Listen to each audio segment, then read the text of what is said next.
Շնորհակալություն, պարոն Փաշինյան, ես հիշում եմ, երբ որ դուք ազգային ժողովի ընդդիմադիր պատգամավոր եք, անդրադառնում եք օֆշորային հայտնի սկանդալին, որի մեջ ներգրավված էր նաև նավաստարդ arczepiskopos Կճոյանի անունը։ Նա նաև անցնում էր ապօրինի գույքի հարստացման, այդ գործով, եթե չեմ սխալվում, բայց գլխավոր դատախազությունն այդպես էլ չի հստակեցրել, թե խոսքը մասնավորապես ինչ ապօրինի գույքի մասին է։ Նրա ձեր կողմից բնորոշվել էր Bentley Samo։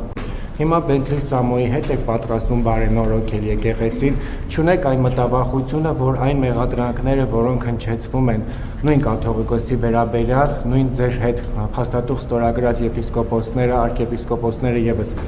խախտել են այդ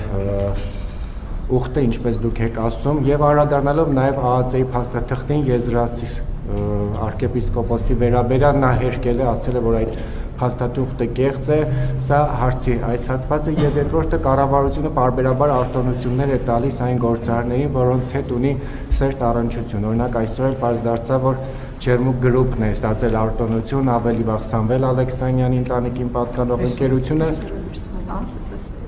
Եվ սա նաեւ այն պարագայում, երբ դուք դարձյալ ընդդիմադիր եղած ժամանակ խիստ քննադատում եք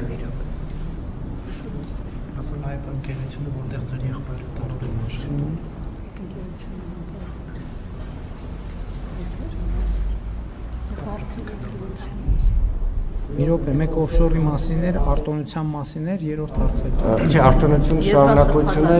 որ ասել է կեղծը, ես հիշում եմ նաև, որ ասում եք կեցի այն Հայաստանը, որը վաղն է գալու։ Սա էր արդյոք այն Հայաստանը, որը պիտի գար ձեր պատկերացմամբ, շնորհակալություն։ Այդ ես չեմ ասել, այդ Մովսես Գորգիսյանն է ասել, որ կարող է կրկնել եմ եւ այո, ես իմ ամանորյա ուղերձում ասել եմ։ Ես անդրադարձել եմ այդ թեմային եւ ասել եմ, որ այո, սա է այն Հայաստանը, որը պետքա գար, եւ սա լավ Հայաստան է։ Եվ ես ասել եմ, որ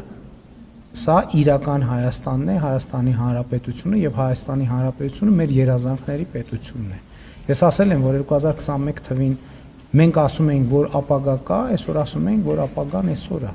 Եվ երբ որ մենք նայում ենք Հայաստանի տնտեսական ցուցանիշները, երբ որ մենք նայում ենք Հայաստանի միջազգային հեղինակությունը, երբ որ նայում ենք Հայաստանում եւ նրա շուրջ տարածաշրջանում հաստատված խաղաղությունը, ըստ էության այո, դա այն խնդիրն էր, որը մենք 2021 թվականին ուզում ենք լուծել եւ մենք լուծել ենք այդ խնդիրը։ Եվ այդ խնդրի լուծումը ակնհայտ է։ Ինչ վերաբերվում է ձեր նշած են, գիտեք, ես եմ տարբեր մարդկանց մասին տարբեր բան ասել, տարբեր մարդիկ են իմ մասին տարբեր բաներ ասել եւ նոր կտակարանում այսպիսի մի դրվագ կա։ Իհարկե այստեղ խնդրում եմ բան չանել, ես կմեկնաբանեմ դերաբաշխումը վերջում։ Երբ որ այսպիսի դրվագ կա, երբ որ ասում է, երբ որ փարիսեցիները եւ սադուկեցիները տեսան, որ Հիսուս մաքսավորների եւ մեղավորների հետ է նստում, սկսեցին նրա աշակերտներին մոտավորապես նույն հարցերը տալ, ինչ որ դուք եք տալիս աշակերտներին։ Եվ երբ որ աշակերտները դրա մասին ասացին Հիսուս Քրիստոսին, Հիսուսը ասաց, ես բանին առողջներին բժիշկ պետք չի եւ անմեղների համար չեմ եկել, այլ մեղավորների համար եմ եկել։ Հիմի մեզնից յուրաքանչյուրը այստեղ էլի ուշադրություն դարձրեք, ես հանկարծ չվերապահվի, թե մենք այդ սեղանի շուրջ նստած որևէ մեկին Հիսուսի դերակատարում ենք վերապահում, մյուսներին մեղավորի դերակատարում ենք վերապահում։ Մենք ցանկացած քրիստոնյա հետևորդ, հայաստանյաց առաքելական Սուրբ եկեղեցու ցանկացած հետևորդ, ինքը պետքա գիտակցի երկու բան, որ ինքը մեղավոր է, ինչպես մեղավոր է, բառից բուն իմաստով, ինչպես նկատի ունեին նոր կտակարանի մաքսավորներին եւ մեղավորներին, եւ մյուս կողմից, եթե ինքը Հիսուս Քրիստոսի իրական հետևորդ է, ինքը նաեւ Հիսուս Քրիստոսի գործելակերպի, վարվելակերպի, խոսույթի տրամաբանության եւ առաքելության մեջ է։ Ես եպիսկոպոսների մեջ նստում եմ որպես մեղավոր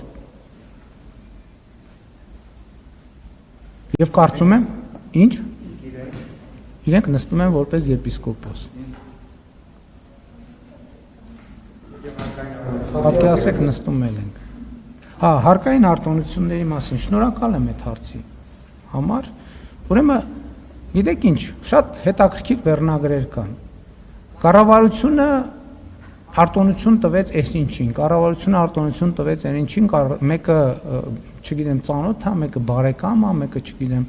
արդեն Սամվել Ալեքսանյանը արդեն դարձավ բան, մեր թիմակից, համախոհ եւ այլն, բոլորը մեր թիմակից եւ համախոհն են, շատ լավ, շատ լավ։ Հիմա եկեք նայենք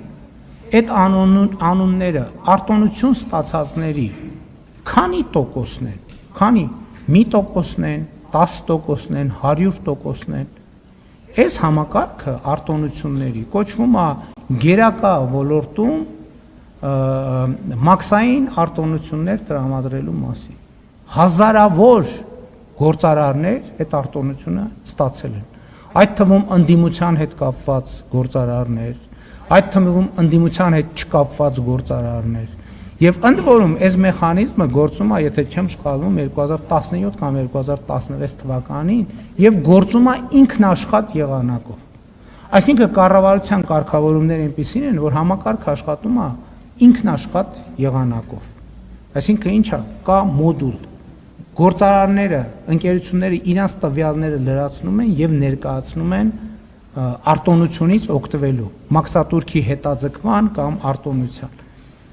Կառավարության միակ դերը ստուգելն է, իրանց դրած տվյալները համապատասխանում են իրականությանը, թե ոչ։ Եվ եթե համապատասխանում են իրականությանը, կառավարությունը իրավունք չունի այդ արտոնությունը իր իսկ որոշման համաձայն չտալ։ Հիմա դուք ասում եք կամայական որևէ անուն, ստացել է այդ արտոնությունը, իհարկե ստացել է։ Չնայած էլի ասեմ, թե շատ մանրամասներին չեմ էլ տիրապետում, որովհետև դա ինքնաշխատ համակարգ է։ Հիմա այդ ձեր նշած անունները ընդհանուր առմամբ այդ արտոնություններ ստացածների քանի տոկոսն են։ Այդ արտոնություններ ստացածների ես ճշգրիտ տոկոս չեմ կարող հիմա հաշվել ասել, բայց համոզված են 2%-ն են, 3%-ն են։ Այսինքն հազարավոր ընկերություններ ստացել են, ստանում են եւ կստանան։ Եթե այդ հազարավոր ընկերությունների մեջ կա ընկերություններ, որոնք ինձ բարեկամ են, համոզված եղեք, այդ ընկերությունների մեջ կան ընկերություններ, որոնք ձեզ են բարեկամ, ձեզ են բարեկամ, ձեզ են բարեկամ, ձեզ են բարեկամ, բացառում են, շատ լավ, ձեր անազգանում կտակ եւ մենք ձեր բարեկամին կգտնենք առաջիկա, ես ամենայն լրջությամբ եմ ասում, ես բացառում եմ, որ այդ արտոնություններ ստացած ընկերությունների մեջ ներկաներից, այսպես ներկաներից որևէ մեկի բարեկամ չլինի։ Բացառում եմ, որ ըլնի որևէ ընդդիմադիր падգամավոր եւ ընդդիմադիր քաղաքական գործիչ, որի բարեկամներից մեկը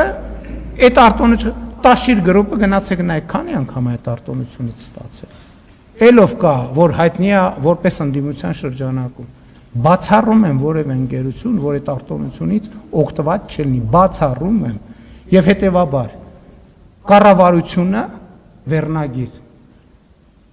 Փայլակ Ֆահրադյանի եւ մյուս լրագրողների բարեկամների ընկերություններին հերթական անգամ տվեց արտոնություն։ Այո, տվել ենք եւ ելի կտա։